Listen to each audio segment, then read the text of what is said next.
their brother, back in baptism and so forth.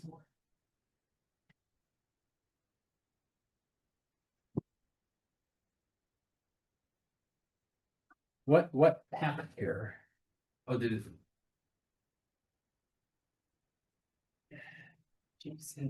Broken something. It's odd. Oh, I moved the mouse off. Try it now. Good.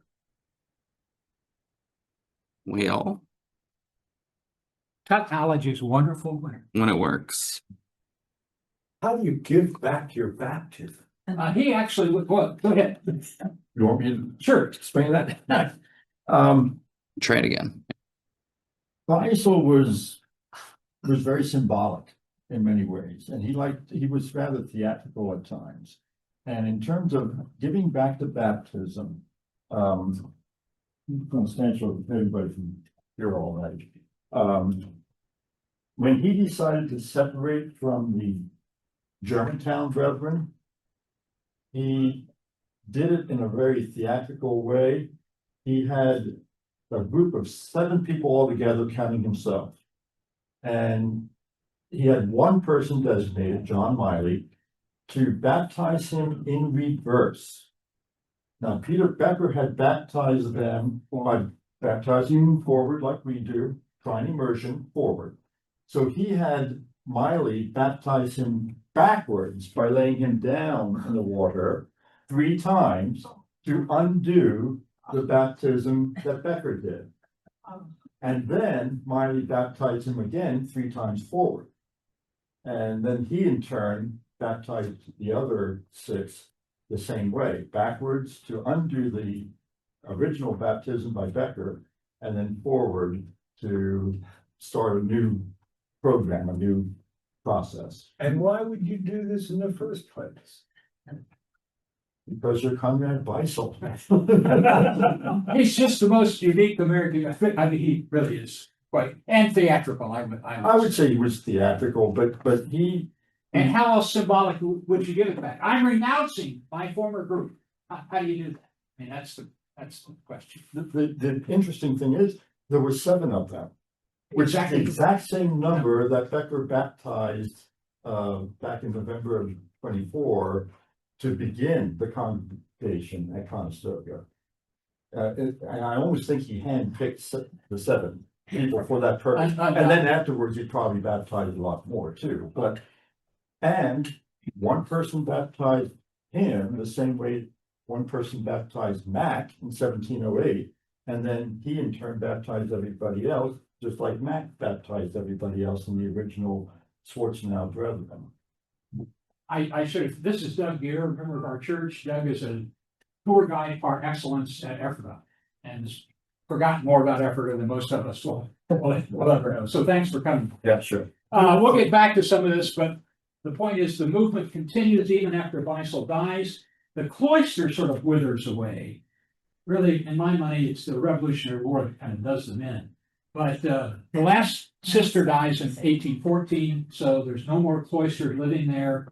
And at that point, the other folks around who worship with Beisel formed the German Seventh-day Baptist Church, which still continues today. There's one congregation left.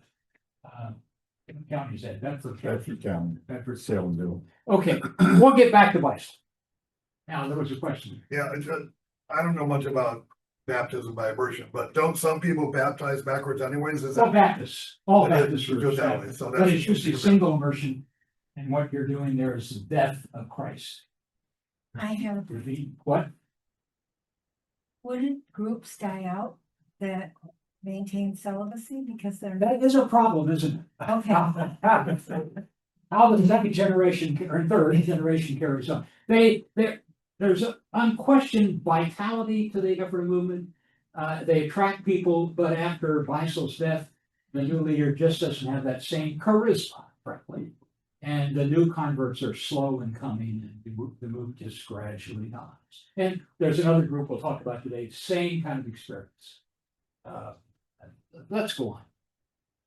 So the second group formed in Europe. So the German Baptist Brethren, or the Schwarzenau Brethren, with the Ephrata Schism, are the Moravians, 1727. We talked a little about the Moravians last week. This is Count Zinzendorf. He's a nobleman. Has these estates in Saxony, these refugees, these Czech brethren refugees settle on his land. He becomes interested in that community. They represent a Protestant tradition that's older than Luther and just becomes totally swept up in 1727 at one of their meetings. And from that point on, that's his conversion experience, if you will, gives his life and money to the Moravian cause. He visits the American College in 1741-43. The idea is that he's going to move here. The Saxons banned him for a while. And so he was here sort of as a refugee, really. And they started building a house for him at Nazareth. You can still see that house today up in Lehigh County. But as things worked out, they rescinded that, so he was welcomed back and he returned to Europe, where he died. But while here, he built up. These are Bethlehem, Nazareth, and Lidditz. These are communal towns. You couldn't live in Lidditz until 1840s, unless you were Moravian. So there, and if you look at the church here, this building, and there's another building over here. This is the London Hall School for Girls. These were dormitories where not celibate, well, some celibate, brothers and sisters lived in the era when they had communal living at Lidditz. But he also built up there's a congregation in York, there's a congregation in Lancaster, and others around that Zinzendorf helped found. The other major settlement of Moravians in America is at Winston-Salem, Salem, North Carolina, today Winston-Salem, named after the tobacco company. That was an early colonial effort, began in the 1740s and 50s. Okay, I do want to point out that the Moravians are the most successful of the Protestant groups to convert Native Americans. There are several, by my count, at least six. These are Indian towns, if you will. 3 of them in the Ohio country. All of them are lost during the American Revolution by hot-headed patriots who went in and scattered the faithful, if you will. But several Native Americans are buried at Bethlehem, in this main cemetery there. A word about their love feast. We think of love feast as a communion service. In the Moravian tradition, it's not a communion service. It's a time of celebration. It's a devotional period. It's typically with water and some other kind of food, and their prayers and whatnot. But it is not communion, and that becomes important when we get to the next group. Dave, we were in Northern Ireland visiting one of our girls, and we went to her village, Grace Hill, Northern Ireland. It's a Moravian village, just like this, with stone church and stone buildings. It's like really out of place for Northern Ireland. How'd that get there? Is that again? Well, that's an extension of Moravians were very missionary conscious. I should have mentioned that last week. They sent missionaries to many other European states, including England. And it's to the Northern Ireland. They got to Northern Ireland. Gotcha. If you get a chance to tour in Bethlehem, the Moravian complex there, it's very interesting. Absolutely. The buildings are restored. Yeah, and when we were there, we were trying to, you could almost get the connection to the brethren, Almost. Yeah. Here's the interesting thing, that most Moravians today that have forgotten that early Moravians practiced non-resistant Christianity, feet washing, the holy kiss, many ordinances that this Gottfried Arnold, this pietist historian, said were sort of important to the early church. And if you're going to emulate the early church, as many of these groups are trying to do, then you want to have those kind of rituals. So the next group is the Community of True Inspiration. You've never heard of them, but you've all heard of Amana because of microwave refrigerators and refrigeration. This is a group founded by Eberhard Ludwig Gruber and Johann Friedrich Rock. The county is called Wittgenstein, but it's today in the province of North Rhine-Westphalia. And the reason that they're really important for brethren is, I should have mentioned this earlier. I have here, notice how thick this volume is. This is the complete writings of Alexander Mack. the writings of Luther take up this much space on the library shelf. The writings of Calvin take up this much space on the library shelf. The writings of John Wesley, whom we'll get to in a minute, take up this much space. This is the space, not a theological tradition in the classical sense of the term, but one of the major writings of Mack is a response to Gruber. The two groups lived near each other. They lived at Schwarzenau for a while. And so Gruber's critical of the brethren, early brethren, for practicing certain things. And so Mack is trying to answer him in a tract called Ground Searching Questions. And so it's in here. I don't want to get into what the questions were, but why do you think water baptism is necessary? That kind of thing. So that these people, what's their uniqueness? What's their theological uniqueness? A little like Weissel, in that, in fact, Weissel in Europe hangs out with this group. He never joins, if I'm correct. That's correct, but he was influenced by But that. certainly influenced by it. And these guys and their spiritual descendants believed that they were divinely anointed by God to speak directly for God on an equal basis with Scripture. Where do you get your church authority from? Tradition, church proclamation, where their authority comes directly from God to them. And they were called Bergsuger. Can't translate it. But it's divine inspiration. The group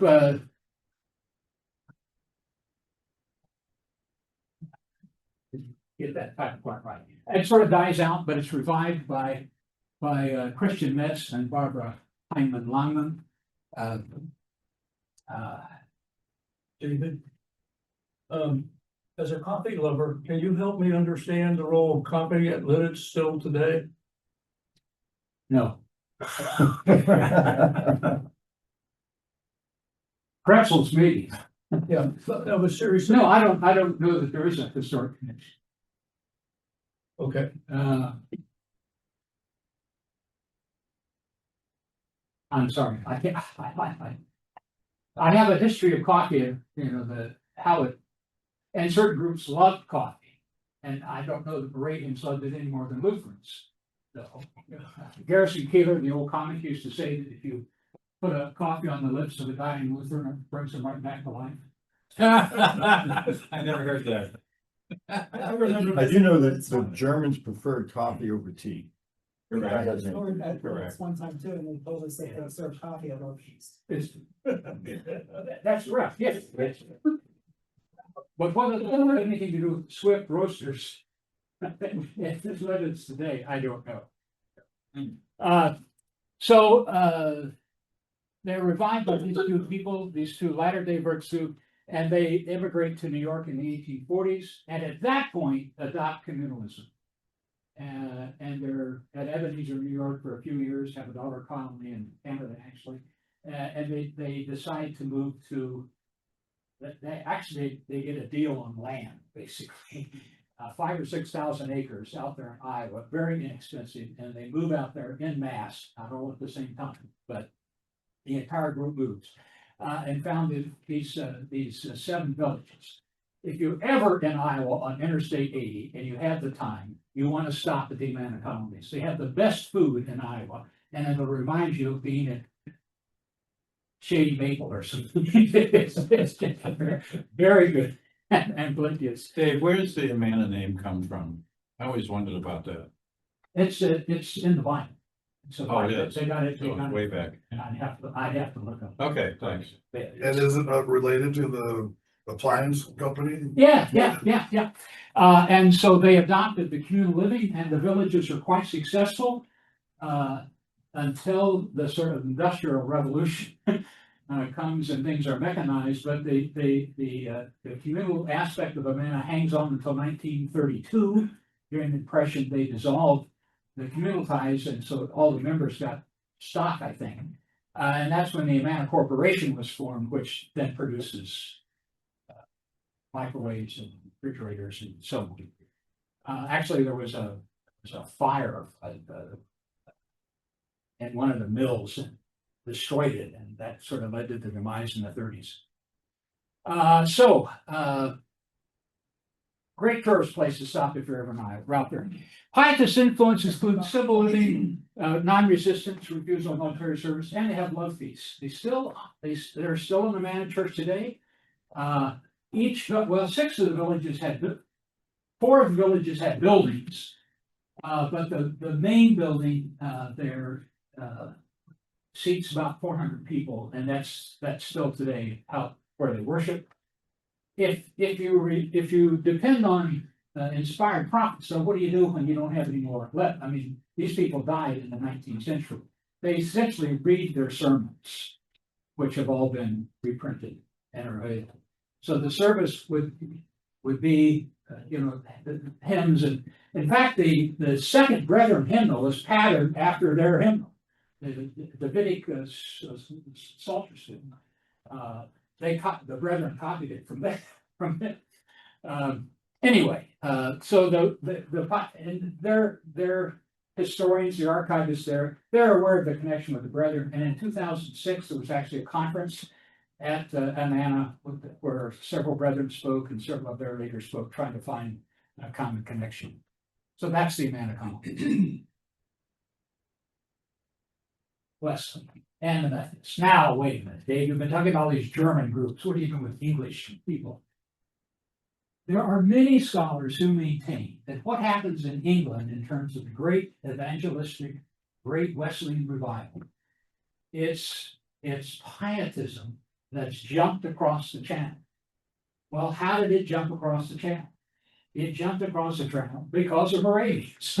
And Moravian, the Hernhout village, well, there's a couple of other villages, but they sent missionaries to England in order to try to spark revival in England. So let me say a word about Wesley.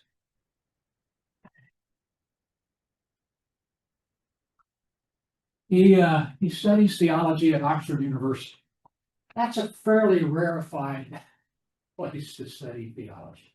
He's on the track to become an Anglican clergy.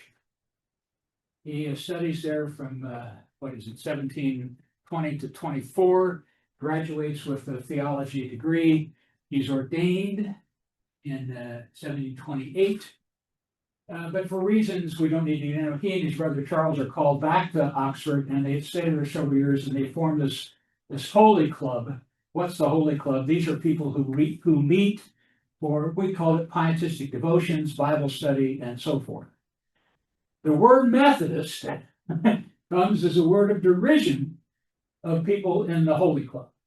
The Holy Club is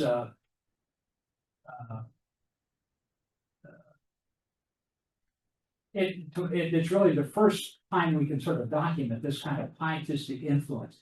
Where they got the reason to do that, I'm not aware of. But what they did that's unique, and what makes it pietist in my view, is they just didn't study the Bible. They took food and medicine to workhouses. I don't know if you know anything about British workhouses in the 19th century or 18th century, but these are not pleasant places. It's where the poor and destitute go, basically, to survive. So they're there until 1735. And then Wesley makes a decision. He's encouraged by James Oglethorpe, the governor of Georgia, South Georgia in America, not the province in Russia, to come to Georgia as a priest in the Anglican church there, the Episcopal church there, the Church of England that's in Savannah, and as a missionary to Native Americans. So Wesley accepts that assignment.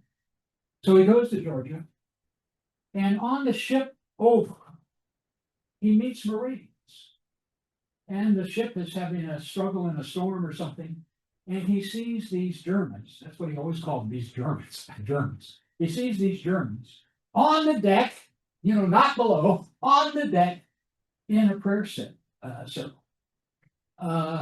with a calm spirit about them, seemingly at peace in the midst of the turmoil and struggle of nature that's happening outside. And that experience struck Wesley, and he stayed close, or kept close to Moravians really for the rest of his life. So he goes in, he accepts the parish, and he's not really well liked by the parishioners there. He's a little too high church, a little too formal. His sermons are kind of doctrinal. And he manages at the same time to have a very naive, maybe unfortunate, maybe it was mostly in his own mind, love affair with a young woman in the parish. She happened to be the daughter of one of the city magistrates, so there were some power issues there.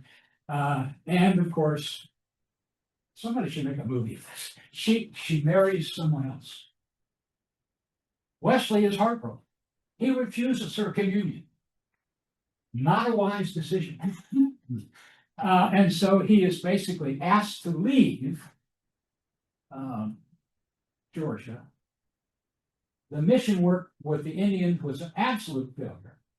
He's a failure as a priest. He's feeling heartbroken, rejected. He's a failure. That's his heart. That's his heart as he goes back to England. But he stays close with the Moravians, and he starts attending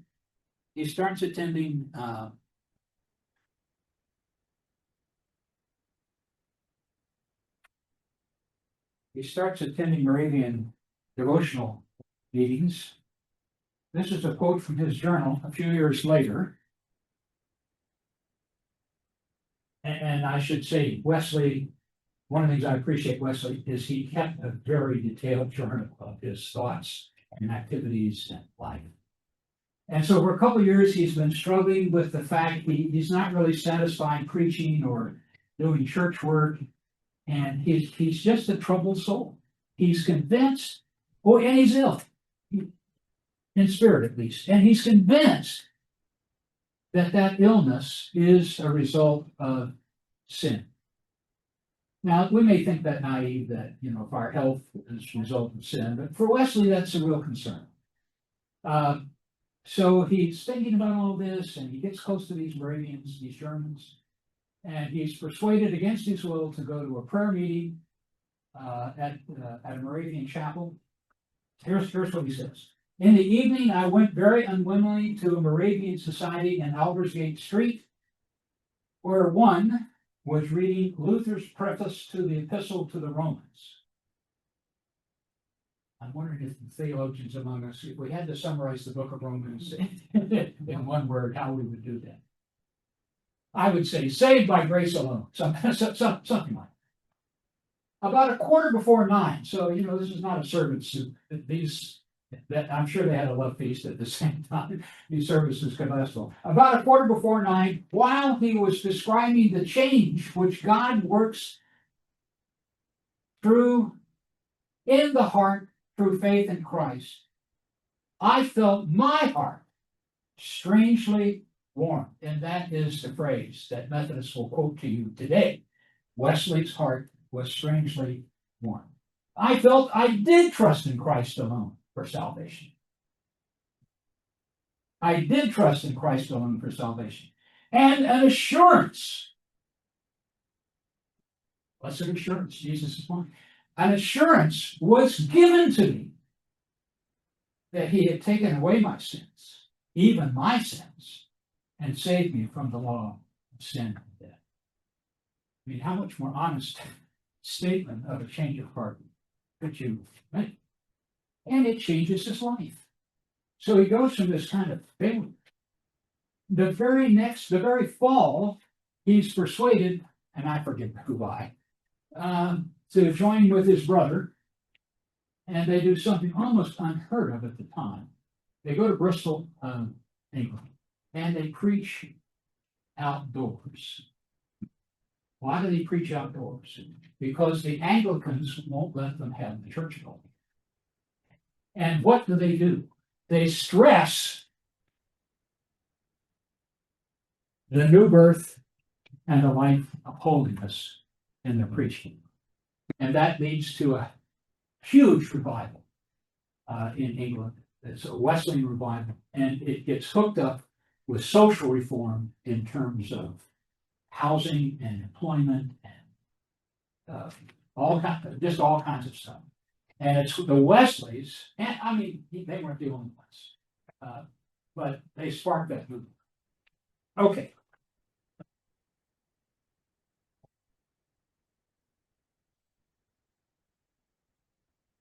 We gotta get on here. So early Methodism in America, what's Wesley who sends these unordained Methodists, they're preachers. They're not pastors. They don't have several congregations. But they're preaching to, any place they should find this kind of Wesleyan message. The church is actually organized in 1784 in Baltimore, a so-called Christmas conference. Wesley instructs this Thomas Coke. He used to go over here and to ordain this Asbury, who he'd sent earlier. And I don't know how many Methodist churches today are named either Asbury or United Methodist or something like that, because they're that important. And they formed the Methodist Episcopal Church in the country. What they do then is anoint circuit riding preachers, and they're very successful in the Ohio Valley through Methodist camp meetings where emotional conversions are accepted.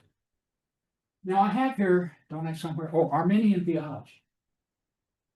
Going to come across that term if we study American religion very much. Arminian theology, it comes from a Dutch theology.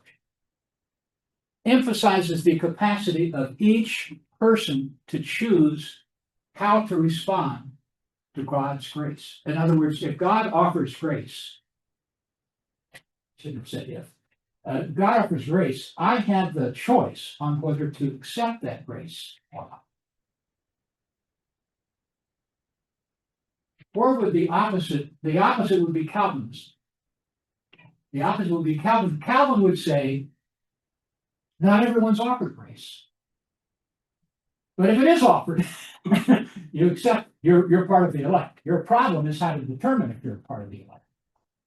But for Wesley and the early Methodists, salvation is available to everybody. You just have to accept it. And God offers it to them. And that acceptance is often that emotional conversion experience. So Methodist very successful, blah, blah.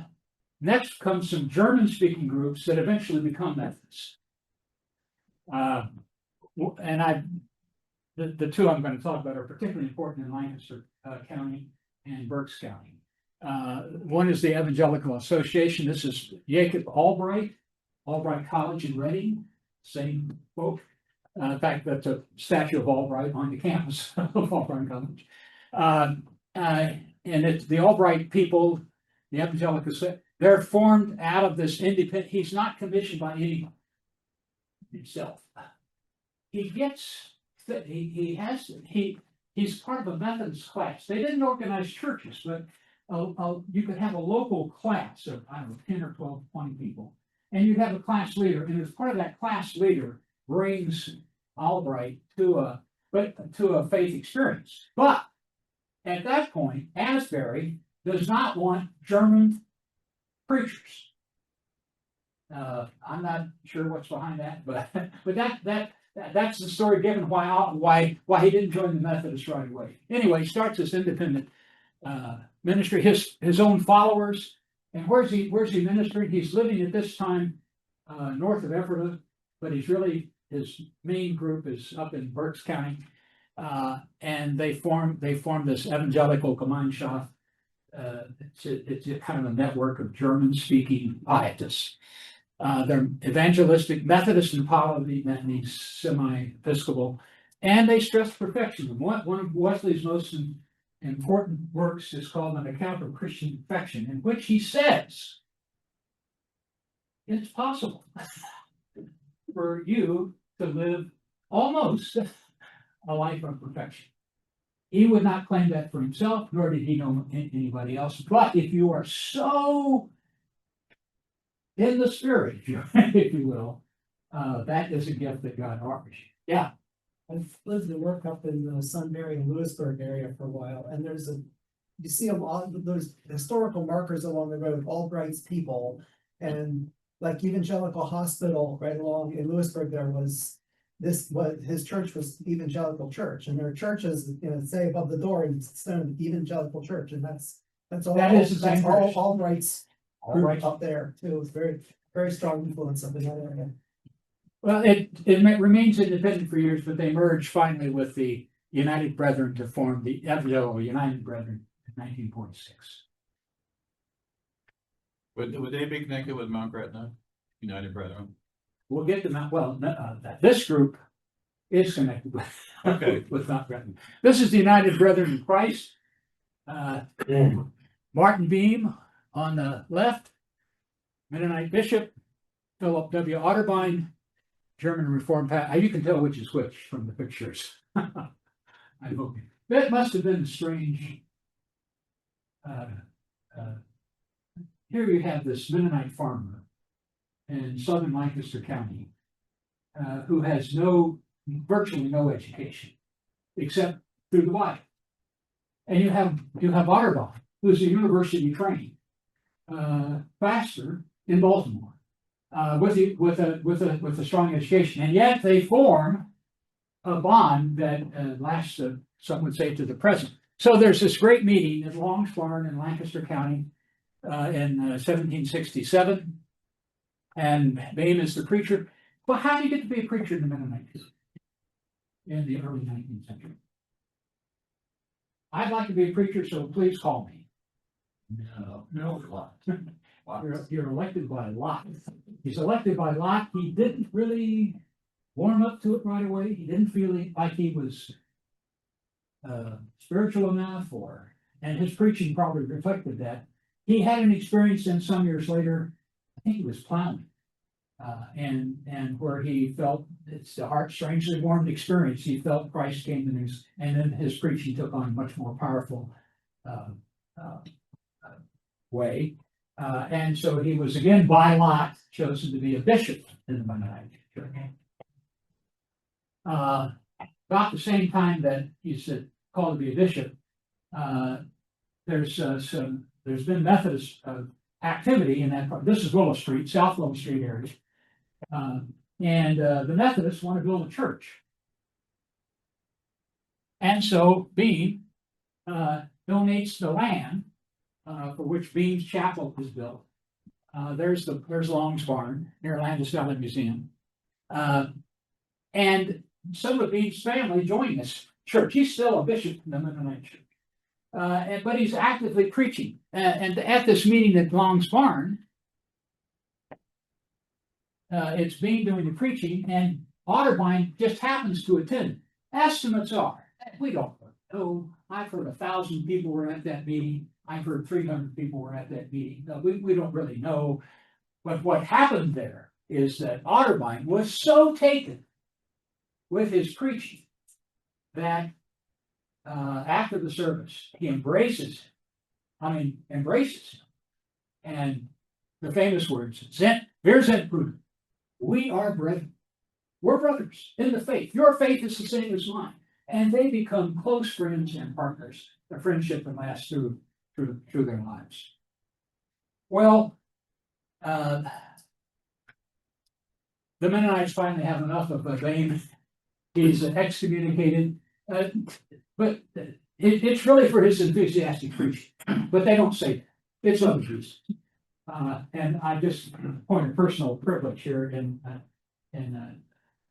2019, the bishops of the Lancaster Conference unanimously voted to restore Beam's ministry emeritus.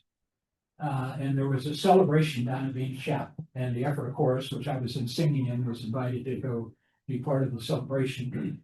And some head honcho from the Methodist Historical Society over at Drake University came in, and this proclamation was read after the service of his being restored, and 3 Mennonite bishops there signed the certificate. So he's now a restored bishop in the Mennonite Church emeritus. Anyway, so after this excommunication, they then formed the United Brethren. They're the first 2 bishops. And the polity and practice is much the same as the Methodists. They appoint circuit riders and finally get around to settle pastors and so forth. And so they're, for many people from the outside, they're simply a German version of Methodism. After a division in 46, the majority group becomes the Evangelical United Brethren Church, and then that's the group that founds Mountain Brethren. A Methodist Church in Mount Brethren is a former EUB church. How many EUB churches are there around here? There's a lot. Former EUB churches. In 1968, they formally were merged with the Methodist Church. So if you go to Lancaster there, what is on Queen Street going north, you come across the Otterbein United Methodist Church. That's an old EUB church. Rules Methodist Church out on Newtown Road. That's an old EUB church. And they're just scattered all around. Otterbein College in Ohio, now Otterbein University. EUB. Okay. But Dave, Mount Gretna started in 1892. The camp meeting. Well, they started though as EUB. It's an EUB camp meeting. Today would be loosely the church is Well, the church is Methodist today. today. Before 1968, it would have been EUB. Gotcha. Okay, then our cousins very locally here, the Brethren in Christ, the River Brethren, formed really close by here. Note that Jakob Engel, former Swiss man, you might recognize the Engel name. Right. Direct. These folks are greatly influenced by various revival movements in the 18th century. And this is how it was explained to me by a leading historian of that group. And so this is almost a direct quote that they are a blend of radical pietists and Anabaptist traditions. Well, we understand that. But, and also later Wesleyan holiness movement. That's the late 19th century. And after, the Billy Graham era, 1950s, with modern evangelicals. So they're kind of a blend of all that stuff. Of course, this is Messiah University and so forth. Interestingly, this group early adopts many Church of the Brethren practices. Don, you want to comment on that? Yeah, you probably have a comment on this. Well, yeah, I was gonna say, there's, somewhere along the way, I picked up this idea of the River Brethren are sweet. There's a sweetness in their piety. I don't know if you've ever heard that but it just, they really are sweet. I mean, they're. If you knew Carlton, did you know Carlton before he passed away? He was the one who would talk about the kind of, was it sweetness or? That would fit his description of the movement. This is also how Steve Scott sort of understood the movement. Well, I think maybe that's where I picked it up. Oh, if it was from The sweetness. There is a story. But a really interesting idea, or not an idea, but a characterization of this group that they're sweet. They're not gonna argue and argue and argue. But they would. They'll love you. They'll love you until you have to, yield. They would argue with you in the 19th century. Yeah. They would argue with. There's a story, it's probably apocryphal, so I won't claim its validity. But Engel and the small group, approached a Church of the Brethren elder, right about the time of the Reformation. This would have been somebody from what is now been the Big Swatara Church, which I think is later Hummelstown Church, not Chickies, and asked for baptism. We believe like you believe. Why don't you baptize us? And we'll become Dunker. Well, he advised against it, saying that, we're having some struggles in our church right now, and so you're better off being on your own. I think that's an apocryphal story, but I love it. So I'm sharing it with you. I love this picture. It's the sisters preparing love feast in 1911 at their general conference, which met in Ohio that year. I found that on their website. That's a great picture. So where are the men? Well, they're in prayers. I'm going to stop here, and let's go back to Ephrata, and we'll pick up on this next week. next week, we want to look about some of the,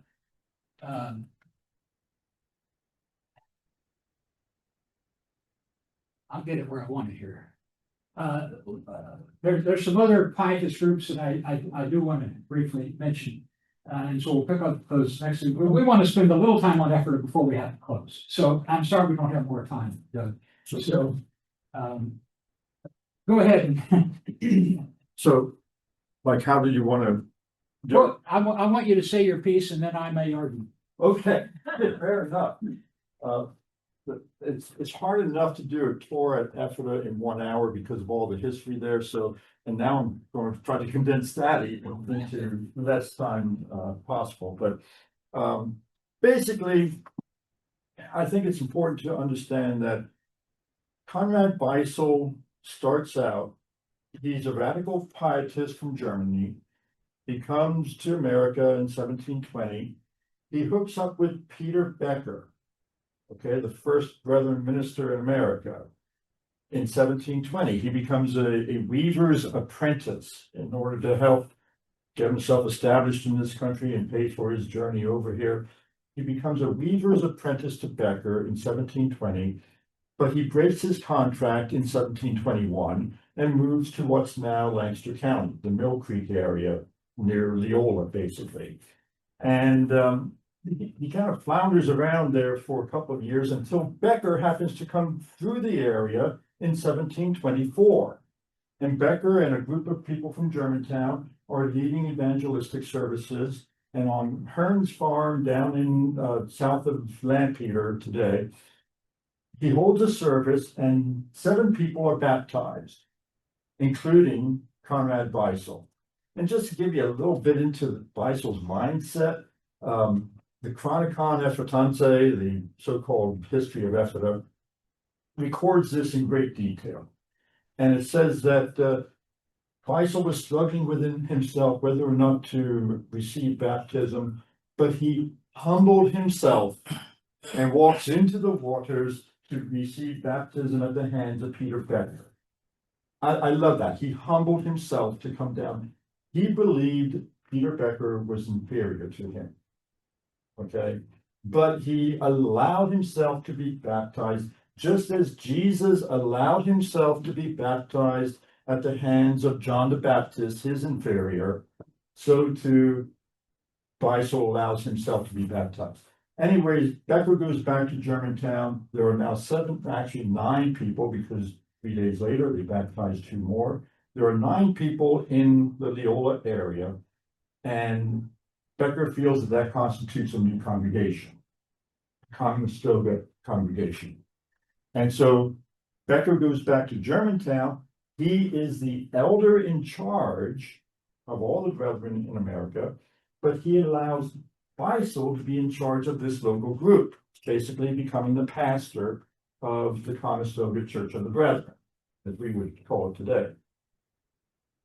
Beissel immediately begins to introduce some ideas that do not sit well with the brethren. Primarily, he emphasizes celibacy, which the brethren could live with, but Sabbath worship. That's the key. He believes the Sabbath is the right day to worship, and the brethren cannot accept that. So finally, in 1728, 4 years after they're established, he does this rebaptism. He gives back his baptism, which we already described. And then in 1732, 4 years later, he resigns as pastor and he moves to Ephrata, which at that time was just simply the Cucalico region, the Cucalico Creek. And several of his members follow him. And guess what? They begin to organize as a group, and before long, you have Ephrata established under Beissel's leadership. So that's a real quick summary of how we got to that part. But Beissel is definitely a pietist, no doubt about that. He's also a mystic. He's also, to some degree, an Anabaptist. He kind of brings all of this together and forms this new religion if you will, with his specific emphasis on celibacy and on Sabbath worship. In fact, in the early days, he really denounces marriage. And he really upsets some people. And yet there are married members who are part of the group. He eventually kind of compromises on that marriage, but I don't think we have time to get into all of that this morning necessarily. And he does finally accept that he can be married and still be part of our group. But at any rate, let's see, what do we want to? Let's talk about the cultural life there. Okay, well, Ephrata is pretty much a self-sustaining group. They have a lot of craftsmen, mostly among the married members. They have blacksmiths, they have tanners, they have clockmakers, they have a window maker. They also have 5 mills that they own and operate, which becomes very significant, including a paper mill. In fact, it's the largest paper mill in the American colonies, out there in the middle of nowhere.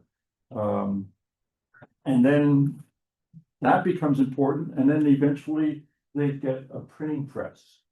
In fact, within 3 years, they have 2 printing presses. And they have one of the largest printing operations in the American colonies as well. And there's a whole story behind that as well, the fallout with Christopher Sauer and things like that. Again, we don't have the time to get into all of that. But that leads to them getting the printing operation. So I have here pietist practices at Ephrata. Among the celibates, they observed a lot of prayer time, meditation time. They started their day in the morning with an hour of personal prayer and meditation. Throughout the day, they're working, but then they break to have, again, personal prayer and meditation time, which is very pietistic. And that varied throughout the years, but usually they broke twice during the day for that activity, then returned to work again. They also did a lot of writing out their ideas, their treatises, denouncing other groups. Zinzendorf was an enemy of theirs, and they were an enemy of his, and they write letters back and forth, each proclaiming the other to be a false prophet and so forth. Kind of a little ugly. And part of that goes back to, well, we won't get into all that, the Zinzendorf's ecumenical councils and so forth, which the Ephrata did participate in for a short while, but then dropped out. But they didn't like some of the things that he was saying.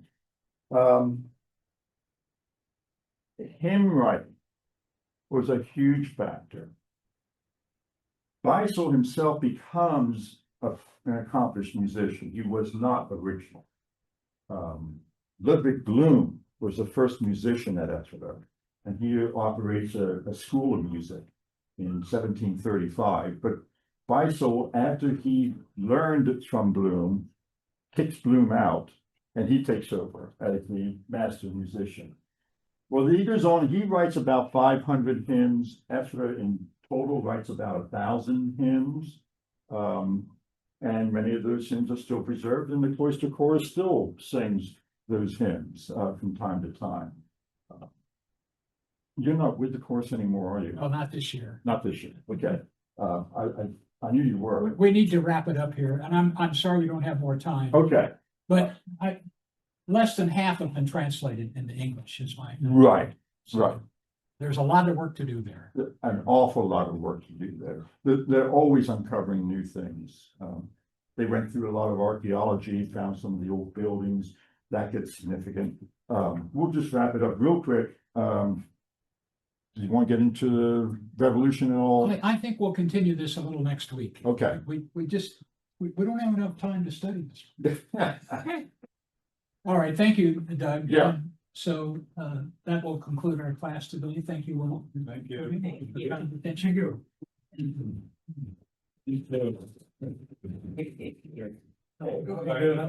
I learned all these things to read and. Yeah, I saw you. Yeah, that was.